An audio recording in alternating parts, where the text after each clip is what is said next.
Vielle-la-Roux 101, une production vidéo survolant l'historique et le jeu de la Vielle-la-Roux. En vous souhaitant que la Vielle-la-Roux vous permette de passer de beaux moments et réveiller en vous vos fibres musicales et la fierté de nos traditions.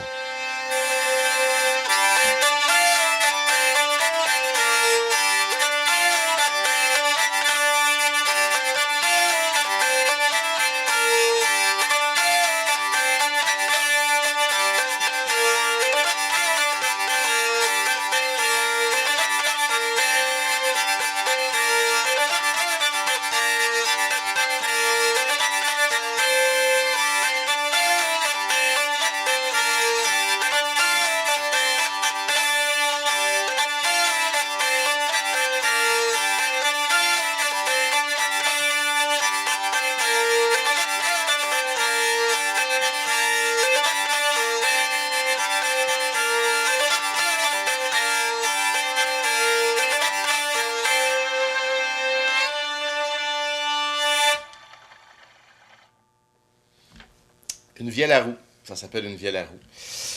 Une Vielle-la-Roux, c'est né quelque part autour de l'an 1000. C'est un instrument qui est né quelque part en France ou en Espagne. C'est un instrument qui est tellement vieux, on a un peu perdu la trace. Les premières images qu'on a de la Vielle-la-Roux, c'est sur le porche de la Gloire.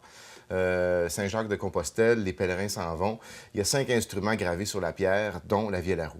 La Vielle-la-Roux qui était alors un instrument beaucoup plus grand, qui était appelé l'organistrum. Un instrument qui a, à travers les derniers 1000 ans, changé beaucoup, voyagé énormément, qui s'est rendu un peu partout en Europe occidentale, dans la plupart des pays, sauf peut-être dans les îles britanniques où c'était moins populaire pour diverses raisons.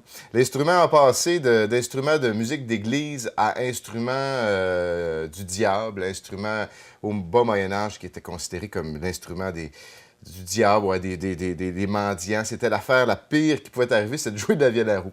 Voilà où j'en suis. Et puis, un peu plus tard, la reine de France s'est mise à jouer de la Vielle-la-Roux au 18e siècle. Et puis là, évidemment, les modes étant ce qu'elles sont, tout le monde s'est mis à vouloir une Vielle-la-Roux. Les compositeurs sont mis à composer pour la Vielle-la-Roux, de Bois-Mortier à Vivaldi. Même les 4 saisons de Vivaldi ont été composées pour Vielle-la-Roux et cornemuse. Donc, il y a une espèce d'époque qu'on pourrait appeler l'âge d'or de la Vielle, entre 1700 et 1750. Cet instrument-là, donc, pour nous, c'est un instrument qui pourrait parler de nos racines de musique traditionnelle à l'époque où les gens arrivent en Nouvelle-France. Il y a peut-être quelques vielles qui ont suivi le voyage, où il y a sûrement, en tout cas, de cette manière de jouer, de cette manière de sentir la musique et le rythme qui nous est revenu dans notre musique traditionnelle au Québec. Donc, cet instrument-là a changé de forme. La forme que j'ai ici, c'est une forme plus ou moins traditionnelle. On pourrait dire que c'est une forme de coq de luth sans le coq de luth. Donc, c'est à peu près une vielle traditionnelle. Comme celle-ci, d'ailleurs, c'est des formes qui sont standards, qu'on voit assez régulièrement. Comment ça fonctionne, cet instrument-là? C'est comme un violon, une cornemuse, un accordéon, un piano qui tombent ensemble d'un escalier. Puis ça donne quelque chose d'assez particulier. Une roue, pourquoi on appelle ça une Vielle-la-Roux? Parce qu'il y a une roue. La roue est ici. C'est un archet circulaire. La roue va frotter les cordes et les cordes vont passer à travers une boîte ici. Cette boîte-là, qu'on appelle la boîte à plumier, est l'endroit où on va pouvoir jouer les mélodies. C'est un petit clavier d'environ 2 octaves. Un clavier pratiquement comme un clavier de piano. Donc, au lieu de frapper à l'aide d'un marteau les cordes comme un piano ou de pincer comme un clavecin, c'est finalement des petites baguettes de bois qui s'en viennent s'appuyer sur les cordes, des cordes de mélodie ici, qu'on appelle, soit dit en passant, les chanterelles. C'est très joli, c'est les cordes qui chantent. Il y a d'autres cordes sur la Vielle-la-Roux. Il y a des cordes ici qui sont plus grosses, qu'on appelle les bourdons. C'est des cordes de base qui viennent un peu comme la cornemuse, garder cette espèce de note continue qui vient donner aussi le ton à l'instrument.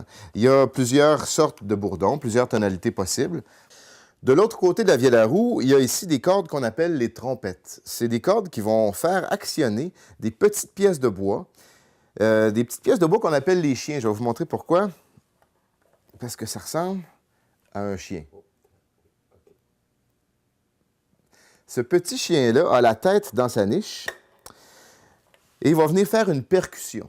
Donc, si on résume, une roue archet qui frotte les cordes, des cordes qui passent à travers un clavier, accompagnées par des bourdons et des trompettes qui font des percussions.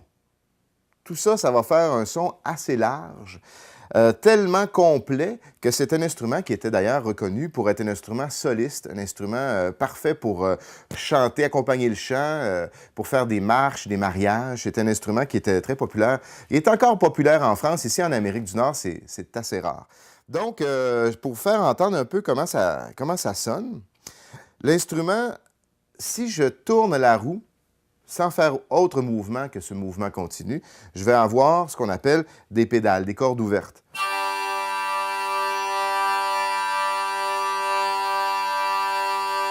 Quand on tourne, il faut garder ce mouvement circulaire très, très lent et fluide. Sinon, ça va faire... Il faut vraiment garder ce mouvement. Il y a à l'intérieur ici ces cordes de mélodie que je vais utiliser. Donc, pour pouvoir jouer un air de Vielle-la-Roux, je dois utiliser ces boutons. C'est un peu l'équivalent du piano. Si vous regardez en haut de l'instrument, vous allez voir finalement toutes les notes du piano.